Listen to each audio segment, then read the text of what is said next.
Mesdames, Messieurs, bonsoir à toutes et à tous. La campagne électorale des municipales partielles s'achève ce soir. Les derniers meetings ont mobilisé les militants des partis en lice à Dandé, Pensa, Bagré et Ouagadougou, où l'arrondissement 4 est l'objet de toutes les convoitises. C'est demain que le pape François va remettre à plusieurs évêques leurs attributs de cardinal. Monseigneur Philippe Ouedraogo est dans la perspective de ce événement. L'événement était dans le centre de l'Italie pour méditer et prier.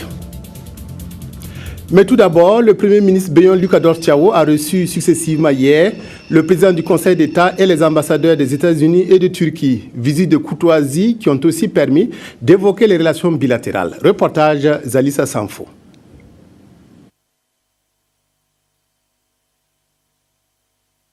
Mourad Oulkou était les hôtes de Béyon Lucador Thiaw ce jeudi. C'est le président du Conseil d'État qui a été le premier à être reçu. Il est venu remettre le rapport des récentes élections couplées afin que le chef du gouvernement puisse l'apprécier. De manière technique, ce qu'on peut retenir, c'est que nous pensons qu'il y a encore des relectures à faire au niveau du code électoral. Il a l'air simple pour les gens, mais à l'application devant les juridictions, il y a des difficultés. Le Premier ministre a promis ici examiner toutes ces requêtes et d'y apporter des solutions. Nous allons donc prendre connaissance des recommandations qui y sont faites afin de pouvoir apporter les corrections nécessaires. Vous avez parlé du code électoral ou bien d'autres recommandations sur lesquelles nous allons nous pencher sérieusement pour surtout permettre au Conseil d'État d'avoir un peu plus de moyens pour fonctionner. Après le Conseil d'État, place à l'ambassadeur américain. Le représentant du pays de l'oncle Sam est venu évaluer la mise en œuvre du compact à quelques mois de sa fin. Dans chaque travail, on peut toujours faire mieux. Mais nous sommes satisfaits du progrès où nous sommes et c'est pourquoi nous devons continuer à prendre contact tout le temps pour revoir où nous sommes et qu'est-ce qu'on peut faire mieux, est-ce qu'on peut faire plus vite, est-ce qu'on peut retarder ceci. 2 semaines après qu'il ait présenté ses lettres de créance au président du Faso, l'ambassadeur de la Turquie est venu présenter son programme d'activité au chef du gouvernement. C'est bien évidemment le premier contact entre un nouvel ambassadeur et le chef du gouvernement, mais comme je l'ai souligné, nous avons mentionné tous les grands éléments de notre coopération et on a parlé un peu de mon calendrier de travail parce que j'aurais beaucoup besoin du soutien de son Excellence Monsieur le Premier ministre pour les pas que je vais faire dans les jours à venir. Les relations d'amitié et de coopération entre la Turquie et le Burkina Faso ont été formalisées en 2001. De son côté, le président de l'Assemblée nationale, Sungalo Apollinaire Ouattara, s'est entretenu avec les ambassadeurs de Turquie et d'Égypte. Les échanges ont porté sur la coopération bilatérale et sur des sujets d'actualité. Reportage Sylvain Vebamba. Le diplomate égyptien a mis à profit cette visite de courtoisie pour présenter au président de l'Assemblée nationale la feuille de route de sortie de crise dans son pays. نحن بنتطلع لزيارة رئيس الجمعية الوطنية للقاهرة في الوقت المناسب. Nous avons proposé la situation nationale de l'Égypte à son Excellence Monsieur le Président. Donc on a dit que nous avons une feuille de route pour cette période et elle a des 3 points. Le premier pour faire le référendum sur la constitution égyptienne, on a déjà le fait. Et aussi on va faire les élections présidentielles. Après on va faire les élections parlementaire. On a déjà présenté une invitation à son Excellence Monsieur le Président de l'Assemblée nationale pour visiter l'Égypte et aussi nous voulons renforcer les relations parlementaires entre le Parlement égyptien et l'Assemblée nationale de Burkina Faso. Visite de courtoisie également pour l'ambassadeur de Turquie auprès du Burkina qui en a profité pour évoquer des sujets touchant à la coopération interparlementaire entre son pays et le Burkina Faso. Je suis venu pour payer mon respect à Monsieur le Président, mais aussi de parler des moyens d'accroître notre coopération entre les 2 parlements. En Turquie aussi, le Parlement est très respecté. C'est très cher au cœur des Turcs. On a programmé aussi les activités de coopération entre les 2 parlements. À travers ces échanges, c'est la diplomatie parlementaire qui se trouve renforcée. Les députés de la Commission des affaires générales, institutionnelles et des droits humains KJDH ont poursuivi hier leur tournée de prise de contact avec l'appareil judiciaire burkinabé. La maison d'arrêt de correction de Ouagadougou, Mako, le réseau national de lutte anticorruption RELLAC et les différents corps de métier de la justice et syndicats de magistrats ont reçu la visite des députés. Sougri Noma, Ibrahim Gigma, reportage. Face aux membres de la Cour des comptes, tout comme avec les différents syndicats des magistrats, celui de la garde de sécurité pénitentiaire, ceux des agents de la justice et des greffiers, l'ordre des notaires, la chambre des huissiers, les députés ont passé en revue le fonctionnement de chaque structure par un questionnaire. Souvent, les notaires et les huissiers exercent dans les mêmes domaines. À titre illustratif, on peut citer la vente des immeubles. Est-ce des lacunes de la législation ou s'agit-il d'une immixtion des uns dans les compétences des autres? Puis, chaque entité présente au législateur les obstacles dans l'exercice de ses attributions. On note ça et là la confusion des rôles et des compétences, l'ignorance du justiciable, l'inadéquation ou la désuétude des textes les régissant. Il y a la loi organique 036 qui réaffirme cette indépendance, mais qui également à son tour contient des dispositions qui, d'une manière ou d'une autre, portent atteinte au principe d'indépendance de la magistrature. Bourema Badini et sa délégation ont également fait un tour à la maison d'arrêt et de correction de Ouagadougou pour le même exercice avec le personnel pénitentiaire, mais aussi avec les détenus. À ces derniers, un don de vivres et d'une somme de 200 000 francs CFA a été fait. Prochaine étape de la mission parlementaire, les tribunaux de grande instance d'autres villes de Burkina Faso. C'est demain que Monseigneur Philippe Ouedraogo, archevêque de Ouagadougou, recevra ses attributs de cardinal des mains du pape François. En attendant le grand jour, Monseigneur Philippe Ouedraogo était dans le centre de l'Italie, à Foligno et dans la ville d'Assise, pour méditer et prier. Reportage à Rome de nos envoyés spéciaux, Mathias Drabo, Viviane Tiendrebego. La retraite spirituelle de Monseigneur Philippe Ouedraogo a eu lieu dans deux villes situées à plus de 160 km de Rome, Foligno et Assise. À Foligno, il a passé 2 jours à Sasso Vivo qui signifie littéralement la pierre vivante, la pierre d'où jaillit l'eau.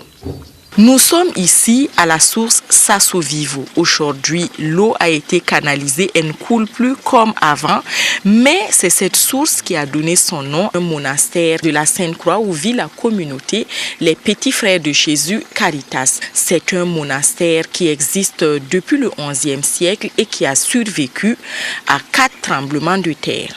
Et aux côtés des Petits Frères de Jésus Caritas, Monseigneur Philippe Ouedraogo a partagé son temps entre la méditation, la prière et le recueillement dans la montagne. Il a voulu se replonger dans l'idéal de Charles de Foucault. Un des traits de cette spiritualité, c'est la fraternité universelle. Tout homme et toute femme est un frère et une sœur. La fraternité Jésus Caritas, donc pour les prêtres diocésains, propose une manière, des moyens concrets pour vivre. Vous avez par exemple l'adoration eucharistique. De Foligno à Assise, il n'y a qu'une vingtaine de kilomètres que Monseigneur Philippe Ouedraogo a parcouru, toujours pour prier. Il s'y est recueilli sur les tombes de Saint François et de Sainte Claire. François représente l'universalité, c'est l'homme que tout le monde aime, parce qu'il, parmi les saints, c'est celui qui a pu rassembler à Jésus même. Donc c'est vraiment un lieu de foi, pas de miracles ou bien de choses de grâce, mais c'est le lieu de la foi. Quand j'ai été nommé évêque de Ouayouguia en 1996, j'ai fait ma retraite avant mon ordination épiscopale à Assise. Et quand le pape m'a appelé aussi à être son collaborateur pour être membre du collège cardinaliste, je suis revenu à Assise pour prier, pour écouter ce que veut de moi le Seigneur et pour lui confier cette mission future qu'il a bien voulu pour moi, au service de son Église, au service de l'Église de Burkina, au service du monde. Dans les basiliques Saint-François et Santa Chiara, Sainte-Claire en français, l'archevêque de Ouagadougou a pris part aux prières liturgiques des heures avant de célébrer des messes. Il s'est recommandé à la prière des frères de Charles de Foucauld et de Saint François, les clarisses du cloître de la basilique Santa Chiara. À la suite des autres religieux ont promis de porter le futur cardinal et sa mission dans leurs prières. La cinquantaine de Burkinabés présents à Rome pour la circonstance porte Monseigneur Philippe dans sa prière. Ses membres ont célébré 2 messes, l'une à la basilique Saint-Paul hors les murs et l'autre dans la basilique Sainte-Marie Majeure. Leur prière soutient certainement le consistoire fermé que va couronner samedi la cérémonie de création des nouveaux cardinaux. Venons-en maintenant à la campagne des municipales partielles. Le CDP, le Congrès pour la démocratie et le progrès, a clôturé sa campagne électorale à Ouagadougou pour les municipales partielles du 23 février par un meeting organisé sur le terrain du secteur 18. À l'occasion, le mot d'ordre est demeuré le même, rester mobilisé pour une victoire éclatante dimanche. Le parti au pouvoir entend à rafler les 20 sièges de conseillers municipaux à pourvoir dans l'arrondissement numéro 4 de Ouagadougou. Précision, Sié Sylvestre Da. La mobilisation sur le terrain du secteur 18 de Ouagadougou des cadres et des militants du Congrès pour la démocratie et le progrès autour de leurs candidats à ces meetings de clôture, la campagne électorale pour les municipales partielles témoigne des ambitions du parti. Le CDP entend rafler tous les 20 sièges de conseillers municipaux dans l'arrondissement 4, sièges qui sont répartis à travers les 4 secteurs qui sont les secteurs 17, 18, 19 et 20. Nous avons demandé à nos militants de rester sereins, de ne pas répondre aux provocations, de ne pas répondre aux injures, de rester calme et de sortir massivement voter dimanche le 23 février. Tour à tour, candidats et cadres du parti se sont succédés au parloir. Ils ont exhorté les militants à rester mobilisés et invité la population à voter utile le 23 février. Pour eux, voter utile, c'est voter le CDP à cause de son projet de société qu'ils jugent meilleur parmi les 11 partis en lice à la conquête de la mairie de l'arrondissement 4. Nous constatons avec joie la très forte et la très grande mobilisation qui pour nous est déjà un signe de victoire. Les interventions des représentants des jeunes, des femmes et des anciens ont également ponctué ces meetings de clôture. Chacun a tenu à réaffirmer son soutien indéfectible au parti au pouvoir. Ils ont en outre rassuré la direction des campagnes et le secrétariat exécutif national que toutes les couches sociales sont mobilisées pour concrétiser la victoire du CDP. Et c'est dans une ambiance de fête que la campagne électorale s'achève au CDP. Candidats et militants se disent au revoir pour mieux se retrouver au soir du 23 février pour entonner ensemble l'hymne de la victoire du CDP. Les responsables de l'Union pour la Renaissance Parti Sankaris Unir PS sont allés à la conquête de l'électoral de Dandé, commune rurale du Oué. Le parti est en liste dans cette commune pour les municipales partielles et pour s'assurer la victoire, l'Unir PS a promis aux populations un développement de la localité. Ouidia Rokia Sanou. La victoire au soir du 23 février 2014, c'est l'objet de cette mobilisation des militants et sympathisants de l'UNIR PS, Union pour la Renaissance Parti Sankariste, ici à la place du marché de Dandé. Dans la course pour la mairie de cette localité, le parti de l'œuf entend franchir la ligne d'arrivée le premier et il se dit certain d'y parvenir. Vous avez vu la mobilisation et l'enthousiasme populaire. Je crois que cela présage effectivement de la victoire pour le parti. Maintenant, ce qui nous intéresse, c'est comment, à partir de cette victoire, nous allons montrer aux yeux de la population, aux yeux de la commune, que nous avons des idées et que nous avons une ligne politique qui est en phase avec les aspirations du peuple et surtout de la population de Dandé. Les différents intervenants à ce meeting ont tous prôné la cohésion et l'union des fils et filles de Dandé, seul gage pour eux d'un développement durable. Ce qui intéresse aujourd'hui la population de Dandé, c'est aller vers un développement réel, véritable, dans la démocratie. Je dis vraiment dans la démocratie, parce qu'il ne sert à rien de violenter des populations que vous-même vous voulez administrer. Les militants et sympathisants de Dandé ont donc été invités à voter utile et pour les responsables du parti, cela revient à voter Unir PS. Et c'est sur cette note que tous se sont quittés dans l'espoir d'une victoire prochaine. Le Congrès pour la démocratie et le progrès CDP sonne aussi le rassemblement de ses militants à Dandé, commune située à une soixantaine de kilomètres de Bobo-Dioulasso. Un second meeting a été organisé pour appeler les militants et sympathisants du parti à voter massivement les candidats du CDP dimanche à l'ouverture des bureaux de vote. Romain Ki, reportage. C'est la dernière rencontre entre responsables, militants et sympathisants du Congrès pour la démocratie et le progrès CDP à Dandé en vue des élections municipales qui se dérouleront dimanche 23 février prochain. Ce second meeting, qui a pour objectif d'aller à la pêche d'encore plus d'électeurs, a permis également aux responsables du parti de rappeler à l'électorat la nécessité du vote, seul moyen qui permettra au CDP d'occuper le siège de la mairie de Dandé. Aujourd'hui, c'est, disons, le résumé de tous ces meetings-là que nous avons fait ici. Donc, c'est notre meeting de clôture. Il faut que nous sortions massivement ce jour-là, aller voter dans la paix, dans la tranquillité. Et pour cela, les responsables du parti au pouvoir disent compter sur la confiance que les fils et filles de la commune rurale de Dandé ont maintes fois manifesté lors des différents meetings. Le message du parti est un message bref, mais un message très important. Il s'agit de dire aux populations de Dandé que la direction du parti leur réitère sa confiance. À quelques heures des élections, nous sommes confiants effectivement de la victoire du Congrès pour la démocratie et le progrès au soir du 23 février. Au niveau des villages, nous avons tenu des meetings effectivement, où on a même refusé du monde. Nous avons tapé à toutes les portes. Et tout le monde nous a répondu oui, le CDP passera. Au total, 20 sièges sont à pourvoir, 11 à Dandé et 9 dans les villages rattachés à la dite commune. Et les partis en lice sont l'UPC, l'UNIR PS, la DFRDA, le FASO Autrement et le CDP. L'Union pour le progrès et le changement UPC a clos sa campagne pour les municipales partielles à Ouagadougou, appuyé par certains responsables du bureau politique national. Le candidat de l'UPC à la mairie de l'arrondissement 4 s'est adressé aux militants. Bakary Kogo promet eau, électricité et logement pour tous en cas de victoire. Abdoul Rasmane Zongo, précision.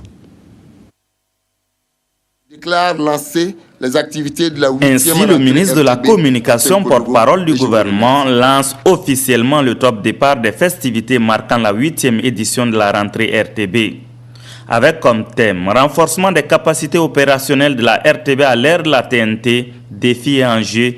Cette 8e rentrée RTB a été placée sous le patronage du général Tchemogo Marc Garango et le parrainage de Issaka Kargougou, directeur général de Bagrépol, et Mamounata Velekda, présidente de la section territoriale du Centre-Est de la Chambre de commerce. Cet après-midi, ils sont aux côtés de la RTB pour le lancement des travaux de construction du siège de la RTB 2 Centre-Est. La rentrée RTB a toujours été un cadre de réflexion sur les défis et les enjeux de l'audiovisuel en vue de définir des orientations, à même d'aider la RTB à être toujours en phase avec l'évolution technologique et les attentes de son public. Elle réunit chaque année, à travers des activités ciblées, les travailleurs de la RTB eux-mêmes et leurs partenaires autour de préoccupations relatives à la mission de service public dont elle est investie. Outil de développement par excellence, on attend de la RTB de Centre-Est qu'elle soit un média de proximité et assure une mission de service public. Depuis son siège de Tenkodogo, elle pourra faire rayonner les activités du pôle de croissance de Bagré. C'est le souhait des responsables de Bagrépol. La mise en place de la RTB de Centre-Est vient à point nommé. Cet outil à large spectre de dialogue et de cohésion sociale sera pour nous un support précieux pour faire circuler l'information entre tous les acteurs de notre projet, car nous sommes convaincus que rien de grand et de durable ne peut se construire sans une bonne communication. Sans doute, l'enjeu de la mise en œuvre de la RTB2 Centre-Est, c'est surtout booster le développement économique de la région. Face aux défis qui attendent la nouvelle structure en gestation, le général Tchemogo Marc Garango prodigue des conseils. Travaillez donc, parlez peu, agissez plus. Ce qui est conforme à ma propre devise, qui est toujours agir, ne jamais subir, comme si on ne devait jamais mourir. et au conseil régional du Centre-Est d'apporter également sa touche. Sur ses ressources propres, il mobilise près de 22 millions de francs CFA pour offrir du matériel à la RTB2 Centre-Est. C'est donc avec bon espoir que les responsables de la RTB peuvent procéder à la pose de la première piège de la RTB2 région du Centre-Est. Voilà, vous l'aurez remarqué, nous sommes allés très vite en besoin puisque nous avons parlé de la 8e rentrée RTB qui a été lancée officiellement hier à Tinkourou. Nous allons revenir à la campagne des municipales partielles, une campagne qui s'achève ce soir. Dans le Salamatenga, c'est la commune rurale de Pensa qui est concernée par les municipales partielles de dimanche prochain, à quelques heures de la clôture de la campagne électorale. Le CDP a rencontré ce matin ses militants de la commune, un meeting qui a couru la participation d'une délégation du secrétariat exécutif national venue apporter son soutien aux candidats de Pensa. 30 postes de conseillers sont en liste dans cette commune rurale du Salamatenga. Reportage Moumouni Soubega. Un seul mot d'ordre conduit la direction provinciale de campagne de CDP Salamatenga dans la commune rurale de Pensa. Votez massivement le CDP le 23 février prochain. Partant des exemples des actions déjà réalisées sur le terrain en faveur du développement, la direction provinciale de campagne de CDP Salamatenga a invité la population à renouveler sa confiance au parti majoritaire. Mais les vrais militants qui savent que nous sommes en démocratie sont engagés et nous sommes certains. Et je vous donne rendez-vous le 23 février au soir pour la victoire du CDP sur les autres adversaires. Pour galvaniser la troupe, une délégation du secrétariat exécutif national du parti est arrivée avec à l'affiche un message, celui de la reconnaissance et de la mobilisation autour des projets de développement du CDP. Notre parti mettra tout en œuvre pour renforcer ce processus et l'État au niveau du gouvernement apporter également des aides nécessaires pour que effectivement les populations puissent mettre un meilleur développement au niveau de la commune de Pensa.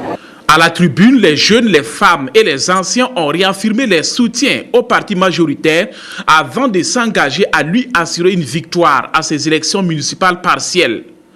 En retour, ils sollicitent le renforcement du projet IMO, des infrastructures hydrauliques et routières ainsi qu'une maison des jeunes. Dans la commune de Pensa, 30 conseillers sont à élire et le CDP est aux prises avec le RDS pour la conquête de la mairie de cette commune rurale.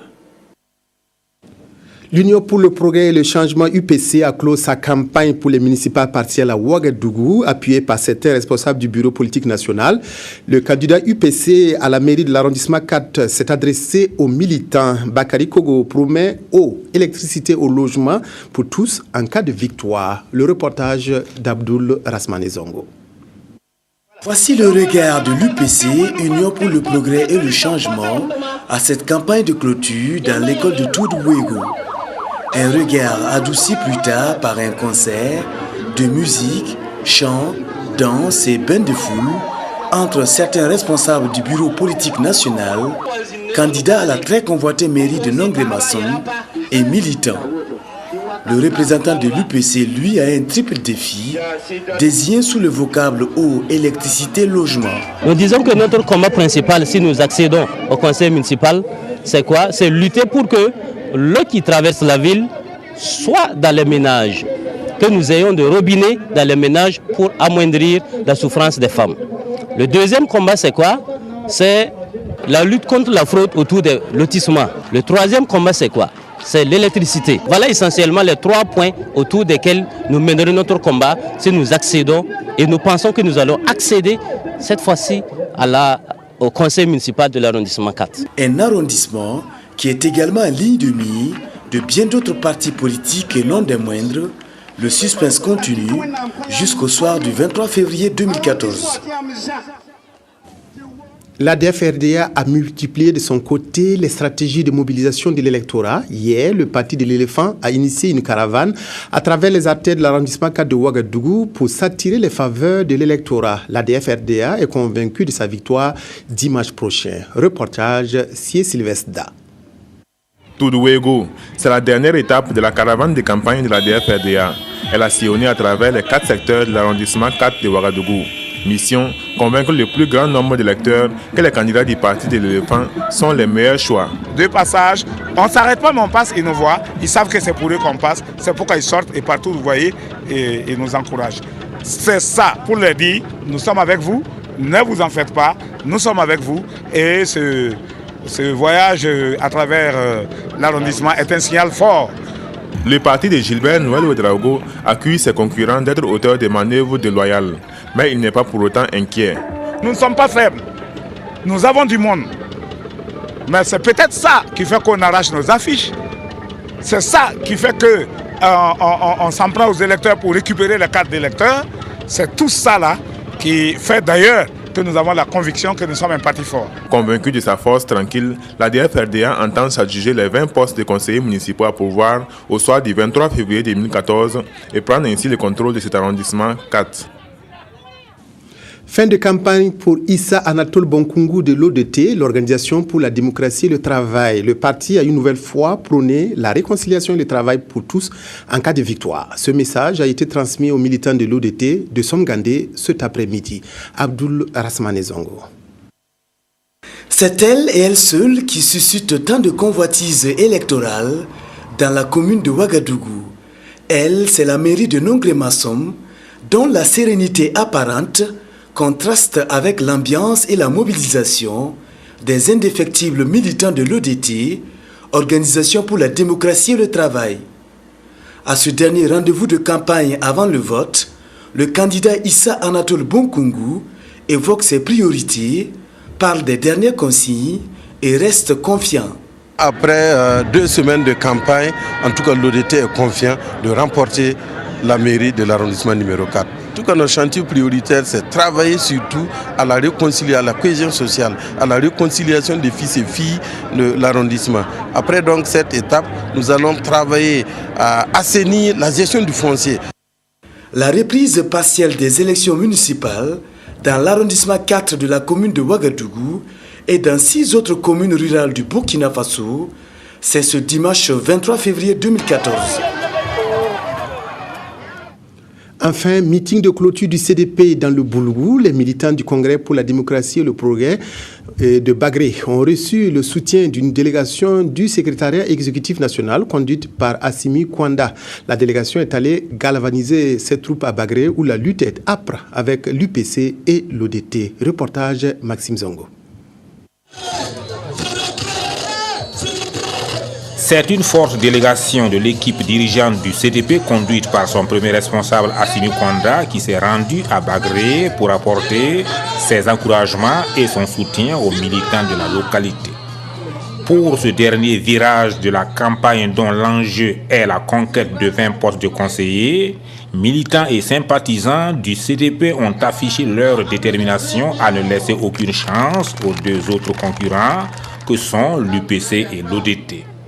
Nous sommes venus donc les encourager, les féliciter et leur demander de continuer cette mobilisation afin que le 23 février 2014, le CDP puisse à nouveau remporter la victoire.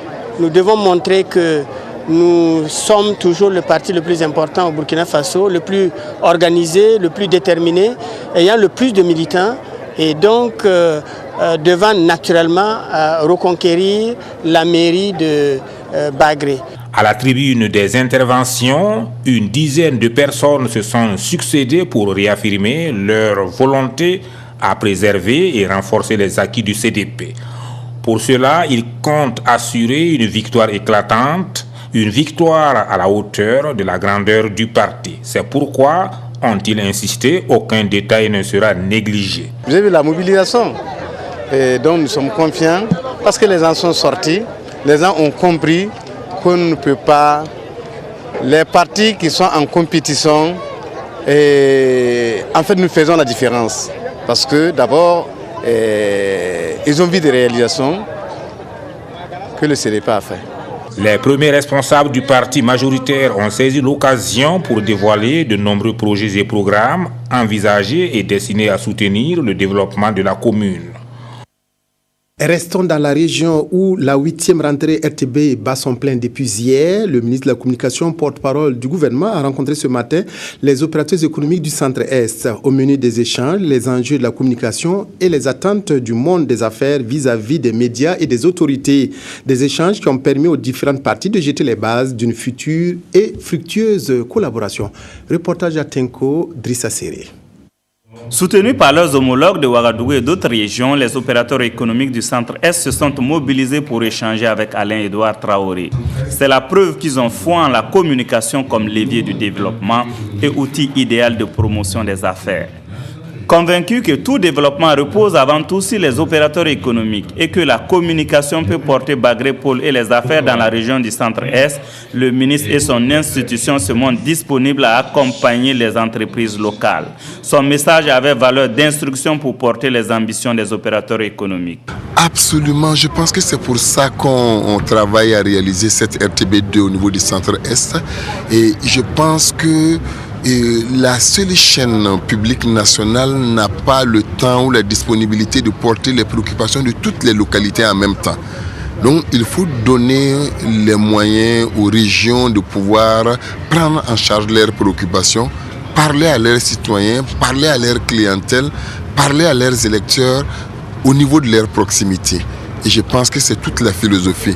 Et les instructions sont assez claires. C'est toute la vision des RTB2 dont il s'agit ici. Dans leurs interventions, les opérateurs économiques ont soulevé des préoccupations dont l'accès au financement, les marchés publics et la création de centres d'alphabétisation spécialisés.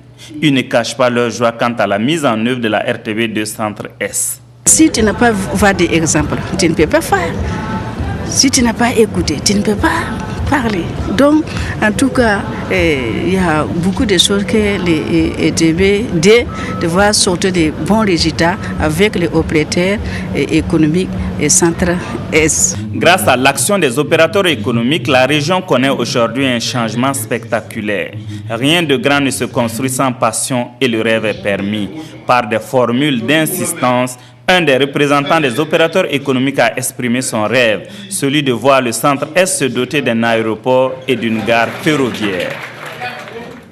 Hier ont été lancés à Tenkodogo les travaux de construction du siège de la RTB2 Centre-Est. Dans quelques mois, la RTB2 aura son siège flambant neuf, un plus dans la mise en place du média de proximité pour le développement régional. Et puis, dans le cadre des manifestations de la RTB2, a fait un don de vivres à l'association Solidarité Faire Face, ASAF, une association à caractère communautaire. Ce geste réalisé en collaboration avec la SONAGES a pour objectif de soulager les personnes nécessiteuses. Reportage à Tenkodogo, Amadou Marcelto. La radiodiffusion et télévision du Burkina, en collaboration avec la SONAGES, a offert 20 sacs de riz, des bidons d'huile et du savon à l'association Solidarité Action Faire Face ASAF, une association qui œuvre pour la promotion de santé des personnes vivant avec le VIH à Tenkodogo. Le geste de ce matin, au-delà du don de vivres et tout ce qui accompagne, c'est dire que nous sommes de cœur avec les bénéficiaires, nous sommes de cœur avec les structures qui œuvrent à implanter plus que jamais la générosité dans le cœur de chaque Burkinabé, quel que soit son statut social. C'est une question de générosité. Il faut qu'il y ait au Burkina des Burkinabés disponibles, des Burkinabés qui ont le cœur, mais qui ont un cœur qui offre de la générosité. C'est des cadres qui ont pris de leur temps pour se mettre à l'écoute, mais surtout pour accompagner des personnes nécessiteuses, des personnes qui sont dans le besoin, qui ont une volonté d'associer toutes les bonnes âmes, toutes les institutions, tous les acteurs qui peuvent les accompagner. Ces vivres destinés aux personnes vulnérables et aux enfants dont leurs parents sont porteurs du virus du sida visent à redonner à ces hommes et femmes jadis sombrés dans le désespoir l'opportunité de penser à un avenir certain. Cela nous va droit au cœur parce que ce don vient à point nommé. Actuellement, nous avons des difficultés pour prendre en charge les enfants infectés. Donc, ce don vraiment vient à point nommé, ça nous va droit au cœur. On tient vraiment à remercier la RTB pour ça. Okay. Que nous coordonnons les activités de la tuberculose, du paludisme. Nous sommes la structure relais du Fonds mondial F10 au niveau de la région. Donc vraiment nos missions c'est d'abord la première mission c'est valoriser ce que nous faisons. c'est amener la prise en charge au niveau de la région, que ce soit vraiment à tous les niveaux, dans tous les districts, que la prise en charge soit vraiment effective, que les personnes vivant à l'VIH n'aillent pas au-delà de la région du Centre-Est pour avoir vraiment l'accompagnement par rapport à la prise en charge. Voilà. Ce geste s'inscrit dans le cadre de la 8e rentrée RTB à Tinkodogo, avec pour objectif de se rapprocher plus de la population. Ouagadougou abritera les 25, 26 et 27 février la première édition du Festival de photojournalisme de Ouagadougou. Un festival qui a pour ambition de redonner aux photographes de presse sa véritable fonction de journaliste à travers des débats et une exposition d'œuvres photographiques. Les initiateurs ont annoncé la tenue de la manifestation au cours d'une conférence de presse. Éléonore Ouedraogo. Face aux hommes de médias, les 3 membres du comité d'organisation du dernier né des festivals livrent les objectifs du FESFO, le festival de photojournalisme de Ouagadougou. Prévu pour les 25, 26 et 27 février prochains à l'Institut français, le festival ambitionne donner aux photographes de presse toute sa place au sein de la profession journalistique. Souvent, quand on parle de formation des journalistes, on met beaucoup l'accent sur les rédacteurs. On oublie souvent dans les rédactions les photographes, qui sont partie prenante de la rédaction et qui sont soumis aux mêmes exigences déontologiques et éthiques que les rédacteurs. Donc pour nous, c'est de donner une plateforme de réflexion et d'échange autour de la question de savoir comment renforcer la capacité des journalistes, photographes, en matière artistique, mais aussi en matière de mission sociale qui incombe les journalistes même. Au programme de ce premier FESFO, une exposition de 44 œuvres photographiques, des remises de prix aux 3 meilleurs photographes et des séances de formation et de débat sur les origines et bases de la photo et la régulation médiatique en matière de photographie. D'une initiative de l'association Le Décentreur, le festival va également sensibiliser les photographes sur leurs droits en tant qu'auteurs et renforcer leur capacité à la bonne pratique journalistique. Pour une première édition, le festival de photojournalisme de Ouagadougou est parrainé par Béatrice Damiba avec un budget de plus de 3 millions de francs CFA sur fonds propres. Les promoteurs veulent pérenniser l'activité en faisant une annuelle. Des jeunes venus du Canada, du Ghana, de la Guinée, du Sénégal et du Burkina participent à Ouagadougou à un séminaire international sur l'employabilité des jeunes. Une formation autour de modules, des visites de terrain et des échanges interculturels sont les activités marquantes de ces retrouvailles. L'objectif est de permettre aux séminaristes de tendre plus vers l'entrepreneuriat et non au fonctionnariat. Abdoul Rasmanezongo. Contribuer à la lutte contre la pauvreté par la promotion de l'entrepreneuriat pour la jeunesse, c'est l'un des objectifs attendus de cette rencontre internationale de Ouagadougou. Elle regroupe des étudiants en provenance du Canada, du Burkina Faso, du Ghana, du Sénégal et de la Guinée-Conakry. Le défi majeur au niveau de notre département, c'est celui de faire passer les jeunes d'une mentalité de fonctionnaire à une mentalité d'entrepreneur. Et le séminaire international qu'organise cette année les 2 ONG canadiennes, à savoir CECI et UMC, s'inscrit dans cette dynamique. Donc nous attendons que ce séminaire puisse contribuer effectivement à faire une offre éducative à nos jeunes qui puissent effectivement être des entrepreneurs et non seulement des fonctionnaires. Ensuite des modules de formation, les séminaristes vont établir des échanges interculturels, partager des expériences et effectuer des visites de terrain. L'initiative est de l'UNITERA, un programme né de la fusion de 2 ONG canadiennes. Le séminaire propose 2 sous-thèmes, soit d'explorer les opportunités d'employabilité pour les jeunes, quelles sont les réalités vécues par les différents jeunes des 5 nations, ainsi qu'en deuxième lieu, de pouvoir voir quelles sont les opportunités d'entrepreneuriat, c'est-à-dire pour les jeunes aujourd'hui de pouvoir lancer leur entreprise. Il y aura des ateliers de renforcement de capacité, ainsi que des conférences pour voir comment faire ceci en 2014. C'est la 3e fois consécutive que le Burkina Faso abrite le séminaire international de l'UNITERA, un programme exécuté dans 13 pays à travers le monde.